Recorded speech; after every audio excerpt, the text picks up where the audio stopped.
लखनऊ में बीजेपी विधायक पीएन पाठक के आवास पर ब्राह्मण विधायकों के सहभोज ने यूपी की राजनीति में हलचल मचा दी है। जहां विपक्ष से जातिगत बंटवारे की राजनीति बता रहा है, वहीं शिवपाल यादव ने असंतुष्ट ब्राह्मण नेताओं को समाजवादी पार्टी में शामिल होने का खुला न्योता दे दिया है।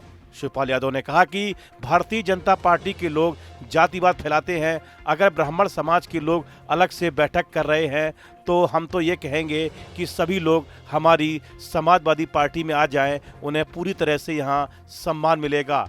इस मामले पर सपा विधायक अतुल प्रधान ने भी कहा कि ये सिर्फ ब्राह्मणों की बात नहीं है, सब लोग इस सरकार से नाराज हैं।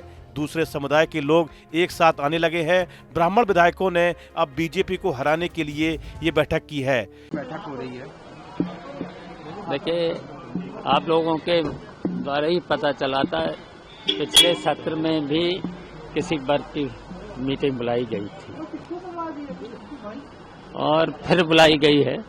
तो ये भारतीय जनता पार्टी के लोग जात में बांटते हैं। हम तो कहेंगे ब्राह्मण समाज की अगर मीटिंग हुई है, सब हमारे समाजवादी पार्टी में आए, सबको सम्मान मिलेगा।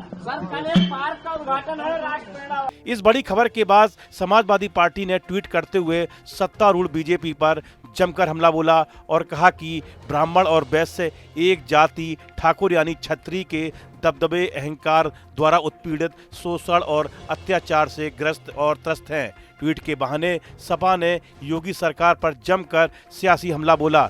दरअसल यूपी की राजधानी लखनऊ में मंगलवार की शाम बेहद खास रही, जब यूपी विधानसभा का शीतकालीन सत्र चल रहा है और प्रदेश के सारे विधायक राजधानी में मौजूद हैं। ऐसे में बंद कमरे में बीजेपी के 52 ब्राह्मण विधायकों की बंद कमरे में मीटिंग हुई। लखनऊ में कुशीनगर से बीजेपी विधायक पीएन पाठक के आवास पर हुई एक महत्वपूर्ण बैठक ने हलचल मचा दी। इसे सहभोज नाम दिया गया।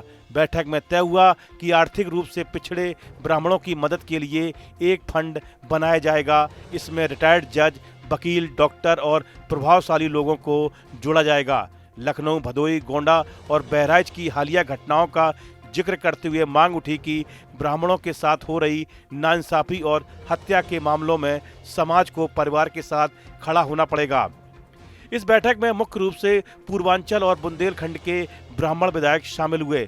आयोजन में मिर्जापुर के विधायक रत्नाकर मिश्रा और एमएलसी उमेश द्विवेदी की मुख्य भूमिका रही। साथ ही पत्रकार से विधायक बने शलभमणि त्रिपाठी और अनिल त्रिपाठी जैसे प्रमुख चेहरों की मौजूदगी ने इस बैठक को और असरदार बना दिया।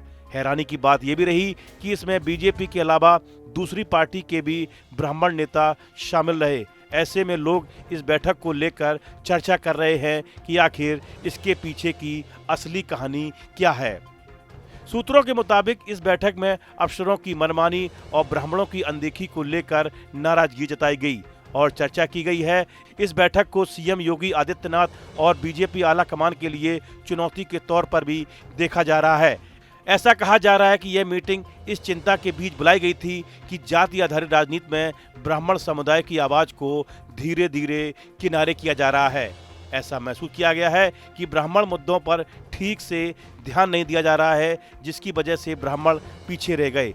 इस मीटिंग से पहले ठाकुर, कुर्मी और लोध कम्युनिटी के विधायकों ने भी उत्तर प्रदेश में ऐसी ही मीटिंग की थी। ब्राह्मण विधायकों के एक साथ आने से न सिर्फ राज्य की राजधानी में बल्कि दिल्ली के पॉलिटिकल सर्कल में भी ध्यान खींचा है। कैबिनेट के संभावित विस्तार को देखते हुए इस मीटिंग को अटकलें लगना शुरू हो गई है। दूसरी ओर भले ही विधायक इसे पारिवारिक मिलन बता रहे हैं, लेकिन विधानसभा सत्र के दौरान इतनी बड़ी संख्या में एक ही जात के विधायकों का जुटना कई सवाल खड़े करता है।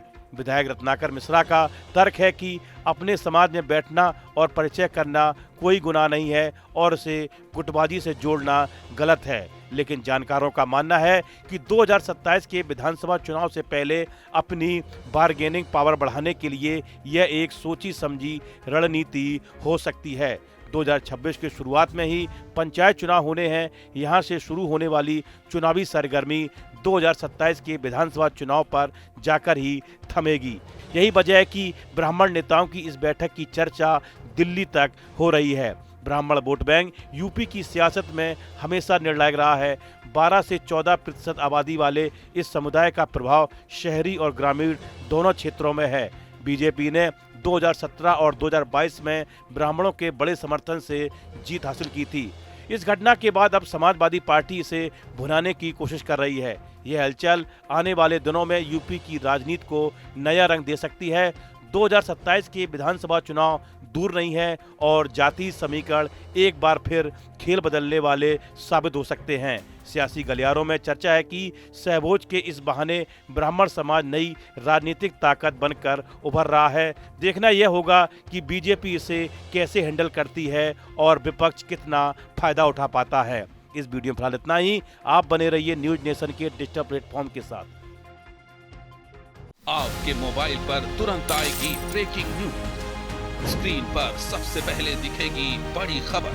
देश दुनिया की हर खबर एक जगह। अब आपके मोबाइल पर तुरंत फटाफट इंस्टॉल कीजिए न्यूज नेशन ऐप और रखिए खुद को अपडेट।